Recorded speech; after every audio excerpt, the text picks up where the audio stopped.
Right ఇక తెలంగాణలో ఎమ్మెల్యేల అనర్హత పిటిషన్ల అంశం మరోసారి ఇప్పుడు హాట్ టాపిక్ గా మారుతోంది. ఫిరాయింపు ఆరోపణలు ఎదుర్కొంటున్న జగిత్యాల ఎమ్మెల్యే డాక్టర్ సంజయ్ కుమార్ కు అసెంబ్లీ స్పీకర్ గడ్డం ప్రసాద్ కుమార్ క్లీన్ చిట్ ఇచ్చారు. సంజయ్ పార్టీ మారాడనడానికి తగిన ఆధారాలు లేవు అని పేర్కొంటూ ఆయనపై దాఖలైన అనర్హత పిటిషన్ను స్పీకర్ కొట్టివేశారు.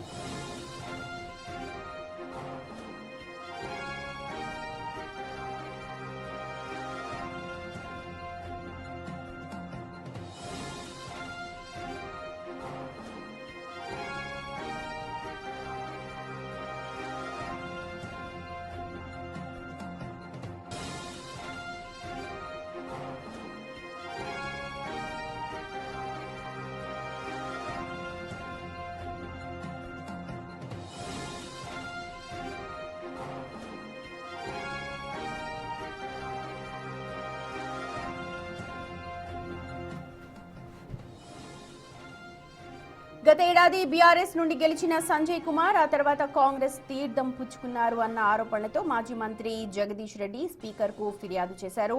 రాజ్యాంగంలోని 10వ షెడ్యూల్ ప్రకారం ఆయనపై వేటు వేయాలని కూడా కోరారు. అయితే ఈ ఫిర్యాదుపై సుదీర్ఘంగా విచారణ జరిపిన స్పీకర్ ట్రిబ్యునల్ పిటిషనర్ సమర్పించిన ఆధారాలు చట్టబద్ధంగా లేవు, సరిపోవు అంటూ అభిప్రాయాన్ని వ్యక్తం చేశారు.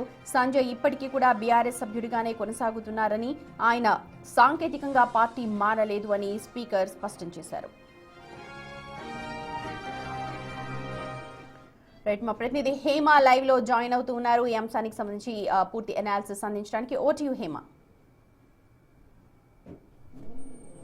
మొత్తం 10 మంది ఎమ్మెల్యేలు పార్టీ ఫిరాయింపుల ఆరోపణలు ఎదుర్కొంటే అందులో మొదటిగా 5 మంది ఎమ్మెల్యేలు, తర్వాత మొన్న కాళ యాదయ్య, అదేవిధంగా పోచారం శ్రీనివాస్ రెడ్డి ఇద్దరు ఎమ్మెల్యేలు, మొత్తం 7 మంది ఎమ్మెల్యేలకు ఇప్పటికే స్పీకర్ గడ్డం ప్రసాద్ కూడా క్లీన్ చిట్ ఇచ్చారు. 7 మంది ఎమ్మెల్యేల మీద వస్తున్నటువంటి ఆరోపణలకు ఆధారాలు లేవు, వీళ్ళంతా కూడా బీఆర్ఎస్ ఎమ్మెల్యేలుగానే గుర్తిస్తున్నామంటూ కూడా ఇప్పటికే 7 మంది ఎమ్మెల్యేలకు క్లీన్ చిట్ ఇచ్చారు. అయితే కాసేపటి క్రితం మరొక MLA Jagtial MLA doctor Sanjay కి కూడా అటు స్పీకర్ గడ్డం ప్రసాద్ క్లీన్ చిట్ ఇచ్చారు. ఏదైతే జగిత్యాల ఎమ్మెల్యే డాక్టర్ సంజయ్ మీద వచ్చినటువంటి ఆరోపణలు ఉన్నాయో అది ప్రధానంగా పోయిన సంవత్సరం మార్చి 2024న మాజీ మంత్రి జగదీశ్వర్ రెడ్డి పిటిషన్ దాఖలు చేశారు. సంజయ్ అనే వ్యక్తి జగిత్యాలలో అటు కారు పార్టీ గుర్తు మీద పోటీ చేసి అక్కడ ఎమ్మెల్యేగా గెలిచి అనంతరం రాష్ట్రంలో కాంగ్రెస్ పార్టీ ఏర్పడిన తర్వాత ముఖ్యమంత్రి రేవంత్ రెడ్డి సమక్షంలో పార్టీ మారారు. సో ఇతని పైన యాక్షన్ తీసుకోండి, ఇతన్ని డిస్క్వాలిఫై చేయండి, వేటు వేయండి అంటూ కూడా స్పీకర్ ని జగదీశ్వర్ రెడ్డి ఆశ్రయించారు. స్పీకర్ విషయంలో ఎటువంటి నిర్ణయం తీసుకోకుండా జాప్యం చేయడంతో నేరుగా పిటిషన్ దారునైనటువంటి జగదీశ్వర్ రెడ్డి హైకోర్టుని ఆశ్రయించారు. హైకోర్టు ఇదే అంశంపై ఇచ్చినటువంటి తీర్పు సానుకూలంగా లేదు అంటూ సుప్రీంని ఆశ్రయించారు. సో సుప్రీం కూడా కాస్త గడువిచ్చి గడువు లోపు దీనిపైన ఒక నిర్ణయం తీసుకోవాలి అంటూ కూడా స్పీకర్ కి ఆదేశాలు జారీ చేసింది.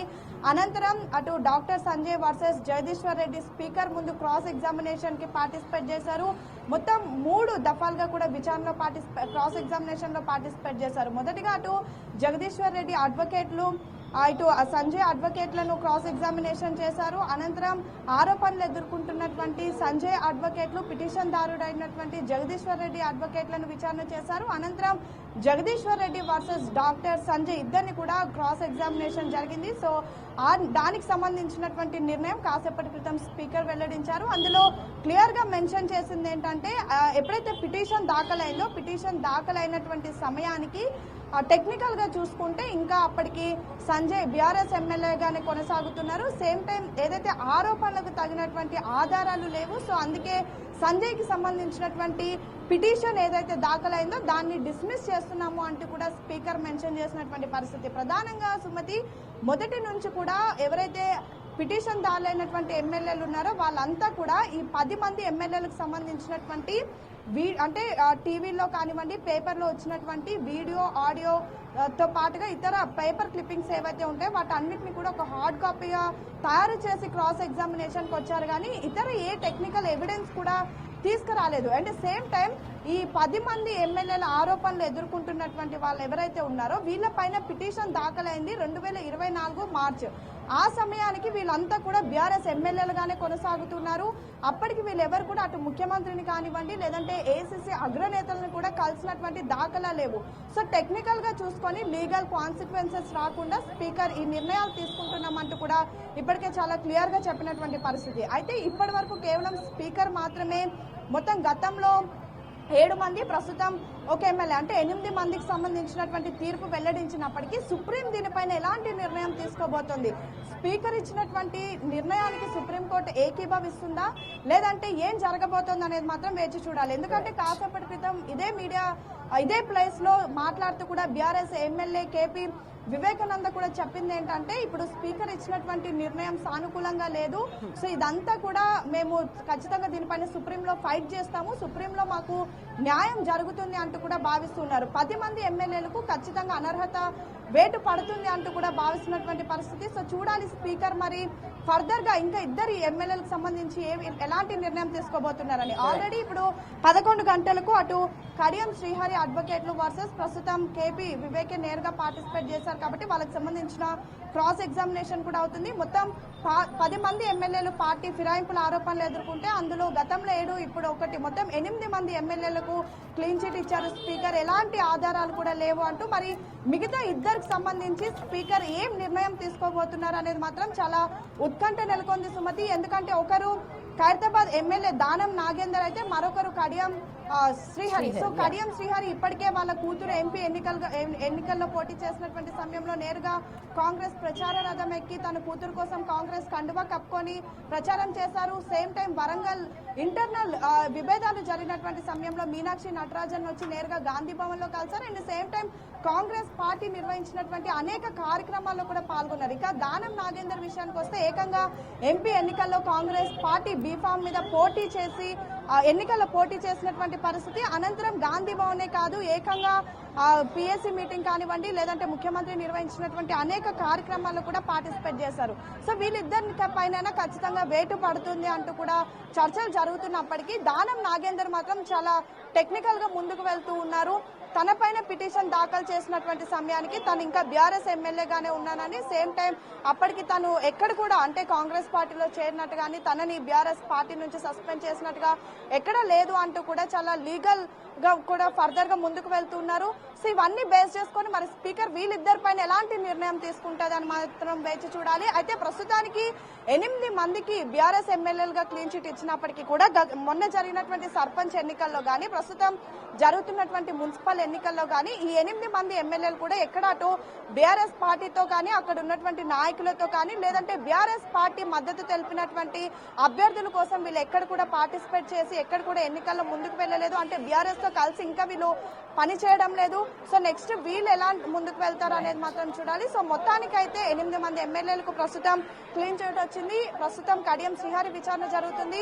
దానం నాగేందర్ కడియం శ్రీహరి వీళ్ళిద్దరికి సంబంధించి స్పీకర్ ఎలాంటి నిర్ణయం తీసుకోబోతున్నారు అనేది మాత్రం వేచి చూడాలి. Right Hima, thank you so much. మొత్తానికి మరో ఎమ్మెల్యే జగిత్యాల ఎమ్మెల్యే సంజయ్ కూడా స్పీకర్ క్లీన్ చిట్ ఇచ్చారు. అయితే ఇప్పుడు మోస్ట్ ఇంపార్టెంట్ థింగ్ ముఖ్యమైన అంశం ఏంటంటే దానం నాగేందర్ అలాగే కడియం శ్రీహరి ఇద్దరికి సంబంధించి మరి స్పీకర్ ఎలాంటి నిర్ణయం తీసుకుంటారు అన్న దానిపైనే ప్రస్తుతం ఉత్కంఠ నెలకొని ఉంది.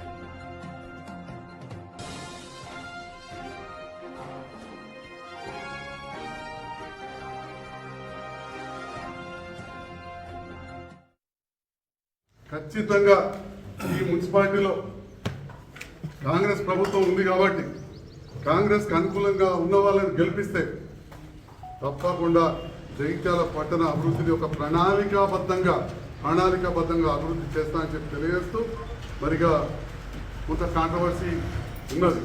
ఎందుకంటే నేను బీఆర్ఎస్ పార్టీ నుంచి గెలిచి ఈనాటికి కూడా నేను బీఆర్ఎస్ ఎమ్మెల్యేనే. నేను బీఆర్ఎస్ పార్టీ నుంచి గెలిచిన ఈనాటికి కూడా బీఆర్ఎస్ ఎమ్మెల్యేనే. జగిత్యాల అభివృద్ధి కోసం ప్రభుత్వంతో కలిసి పనిచేస్తున్నా, జగిత్యాల అభివృద్ధి కోసం కలిసి పనిచేస్తున్నా. నేను అంతకుముందు డిసెంబర్లో కూడా కలిసినాక ఒక లెటర్ కూడా వచ్చింది, ఎమ్మెల్యే వచ్చిండు డిసెంబర్ 19 నాడే సీఎం ఆఫీస్ నుంచి. తర్వాత కూడా కలిసి కొన్ని నిధులన్నీ రిలీజ్ చేయించిన. ఆ తర్వాత జూన్ 23 అనుకుంటా డేట్ అటు ఇటు ఆగలేదు, ఎందుకంటే నేను పర్టికులర్గా జాయిన్ అవుతాను పోలేదు కాబట్టి. పోయి నేను కలవడానికి పోతే తెల్లవారే ముఖ్యమంత్రి గారు కలిసిన తెల్లవారే